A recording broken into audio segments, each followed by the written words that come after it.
Hello दोस्तों, आज हम पढ़ेंगे भारतीय राष्ट्रीय आंदोलन के बारे में। भारतीय राष्ट्रीय आंदोलन के बारे में, ठीक है।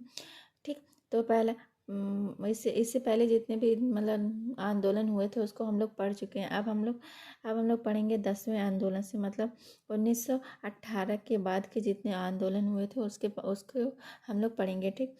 तो ये कौन सा आंदोलन है? अहमदाबाद मिल मजदूर आंदोलन। अहमदाबाद मिल मजदूर आंदोलन ये कब हुआ था? 1918 में ये हुआ था, अहमदाबाद मिल मजदूर आंदोलन। महात्मा गांधी जी द्वारा, और यह आंदोलन किसके द्वारा चलाया गया था? महात्मा गांधी जी द्वारा चलाया गया था। इसमें हुआ क्या था? सूती मिल मजदूरों से 50% वेतन वृद्धि की मांग की गई थी, लेकिन जो मालिक लोग थे ओनली 20% की वृद्धि कर रहे थे, इसलिए यह आंदोलन चलाया गया था। उसके बाद आता खेड़ा का आंदोलन। खेड़ा का आंदोलन कहाँ हुआ था? ये भी 1918 में ही हुआ था। खेड़ा का आंदोलन भी और अहमदाबाद का आंदोलन, ये दोनों आंदोलन 1918 में हुआ था। खेड़ा का आंदोलन 11 मार्च 1918 में भारत के गुजरात के खेड़ा जिले में शुरू हुआ था। खेड़ा जिले में, गुजरात के खेड़ा जिले में ये आंदोलन हुआ था। खेड़ा सत्याग्रह आंदोलन के नेता महात्मा गांधी, मतलब इसके नेता भी महात्मा गांधी। जब महात्मा गांधी जी वहाँ से मतलब दक्षिण अफ्रीका से वापस आए थे तो उन्होंने पहला आंदोलन कौन सा शुरू किया था? चंपारण आंदोलन, ठीक। चंपारण आंदोलन 1917 में हुआ था, ठीक। उसके बाद अहमदाबाद मिल मजदूर आंदोलन किया, फिर खेड़ा आंदोलन किया, ठीक है। उसके बाद अब आते हैं रोलेक्ट एक्ट। रोलेक्ट एक्ट पे आते हैं, तो रोलेक्ट एक्ट 1919 में हुआ था। रोलेक्ट एक्ट 1919 में हुआ था। यह एक्ट 6 फरवरी 1919 को पारित किया गया था। इसका उद्घाटन सरकार द्वारा बिना मुकदमा दायर किए गए किसी व्यक्ति को बंदी बनाना था।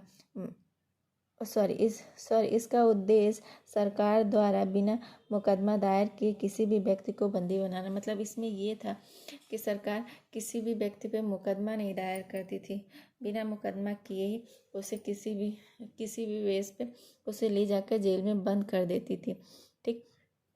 इसी को बोलते हैं बिना वकील, बिना दलील, बिना वकील, ऐसे कुछ इसको बोलते हैं इस एक्ट में। तो महात्मा गांधी ने इसे ब्लैक एक्ट कहा था, और महात्मा गांधी ने इस एक्ट को क्या कहा? ब्लैक एक्ट, ठीक है, काला एक्ट, ठीक। और इस एक्ट को लॉर्ड चैम्सफोर्ड के कार्यकाल में हुआ था। यह एक्ट जो था लॉर्ड चैम्सफोर्ड के कार्यकाल में ये एक्ट आया था, ठीक है। तो इस एक्ट में यही था। यह एक्ट 6 फरवरी 1919 में पारित हुआ था। इस एक्ट में ये था कि किसी भी इंसान को बिना मुकदमा दायर किए किसी भी बेस पे उसको सूचित नहीं किया जाता था और उसे जेल भेज दिया जाता था। यही इस एक्ट में होता था। जलियांवाला बाग हत्याकांड। जलियांवाला बाग हत्याकांड कब हुआ था? जलियांवाला बाग हत्याकांड 1919 में हुआ था। जलियांवाला बाग हत्याकांड 1919 में हुआ था। यह 13 अप्रैल 1919 को अमृतसर बैसाखी के दिन ब्रिटिश ने जलियांवाले बाग में निहत्थे भारतीयों पर गोली चला दी थी। क्या हो रहा था कि ब्रिटिश के मतलब अमृतसर में एक बहुत बड़ा क्या कहते हैं सभा आयोजित किया गया था, ठीक है। और उस सभा में बहुत से लोग एकत्रित हुए थे।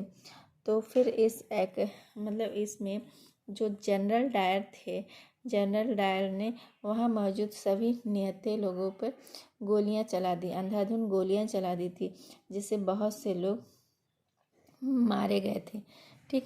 बहुत से लोग मारे गए। इस हत्याकांड के लिए जिम्मेदार माइकल डायर था। जो अभी मैंने बताया ना, माइकल डायर जो थे इस हत्याकांड के, वो माइकल डायर ही जिम्मेदार थे, ठीक है। और इस हत्याकांड के बाद महात्मा गांधी ने कैसरे हिंद की उपाधि वापस कर दी।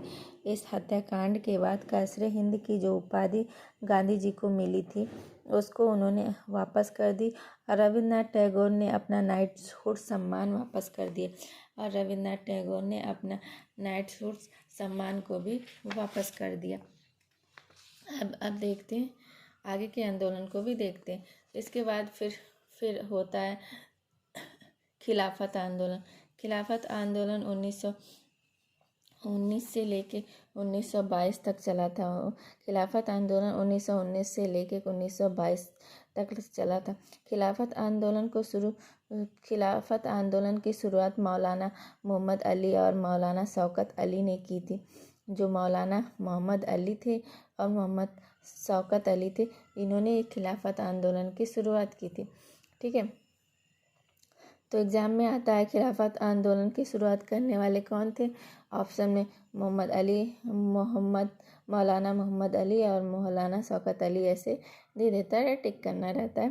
ठीक, उसके बाद आता है असहयोग आंदोलन। असहयोग आंदोलन कब हुआ था? 1920 में हुआ था। और इसको चलाया किसने था? महात्मा गांधी ने असहयोग आंदोलन को चलाया था। तो असहयोग आंदोलन चला कब था? असहयोग आंदोलन को 1 अगस्त 1920 को स्टार्ट किया गया था। और किसने किया था? महात्मा गांधी ने किया था असहयोग आंदोलन को। ये असहयोग आंदोलन को महात्मा गांधी ने स्टार्ट किया था। 4 फरवरी 1922 में चौरी चौरा की घटना के कारण वापस ले लिया। और उसके बाद इन्होंने क्या किया, मतलब 1920 में इन्होंने स्टार्ट किया और उसके बाद 4 फरवरी 1922 में इन्होंने वापस ले लिया। क्यों ले लिया? क्योंकि ये चौरी चौरा के कांड के वजह से। चौरी चौरा में क्या हुआ था कि उसमें बहुत सारे सिपाही थे, जैसे कुछ सिपाही उसमें रहते थे। तो ये जो असहयोग आंदोलन के जो मतलब किसान, असहयोग आंदोलन में भाग लेने वाले जो किसान थे, उन सब ने उन मतलब पुलिस स्टेशन में आग लगा दिया था। ठीक, और उसमें सारे पुलिसकर्मी मारे गए थे। तो इस घटना को देखकर मतलब महात्मा गांधी को काफ़ी दुख हुआ था। उन्होंने यह असहयोग आंदोलन को बंद कर दिया था। असहयोग आंदोलन के दौरान सबसे पहले सीआर दास को गिरफ्तार किया गया। असहयोग आंदोलन के दौरान सबसे पहले किसको गिरफ्तार किया गया था? तो सीआर दास को गिरफ्तार किया गया था। क्वेश्चन पूछता है कि असहयोग आंदोलन में सबसे पहले किसको गिरफ्तार किया गया था? तो सबसे पहले सीआर दास को गिरफ्तार किया गया था। उसके बाद आते हैं 16वां चौरी चौरा कांड, चौरी चौरा घटना। ठीक है, देखिए यही घटना है, चौरी चौरा का घटना, जिसके वजह से असहयोग आंदोलन बंद हुआ था। तो अब वो चौरी चौरा घटना के बारे में पढ़ते हैं। तो ये अभी हम लोगों ने पढ़ा कि 14 फरवरी 2022 को उत्तर प्रदेश के गोरखपुर ज़िले में चौरी चौरा में हुआ था। मतलब ये घटना कहाँ हुआ था? उत्तर प्रदेश के गोरखपुर ज़िले में चौरी चौरा में हुआ था। ठीक है, असहयोग आंदोलन में हिस्सा ले रहे किसानों की भीड़ एक पुलिस स्टेशन में आग लगा दी और इस घटना में 22 पुलिसकर्मी और 3 नागरिक मारे गए। अभी मैंने बताया ना कि इस घटना में क्या हुआ था कि किसानों ने पुलिस स्टेशन में आग लगा दी थी और बहुत सारे किसान, मतलब बहुत सारे 22 पुलिसकर्मी और तीन नागरिक मतलब उस आग में जल के मर गए थे। ठीक है, इस घटना के कारण महात्मा गांधी ने असहयोग आंदोलन वापस ले लिया था। मतलब अभी मैंने बताया था कि इसी घटना के कारण महात्मा गांधी ने असहयोग आंदोलन को वापस ले लिया था। स्वराज पार्टी कब हुआ था? 1923 में। इसकी स्थापना स्वराज पार्टी की स्थापना 1 जनवरी 1923 को हुआ था। इसकी स्थापना देश बंधु चित्तरंजन दास और मोतीलाल नेहरू ने की थी। स्वराज पार्टी की स्थापना देश बंधु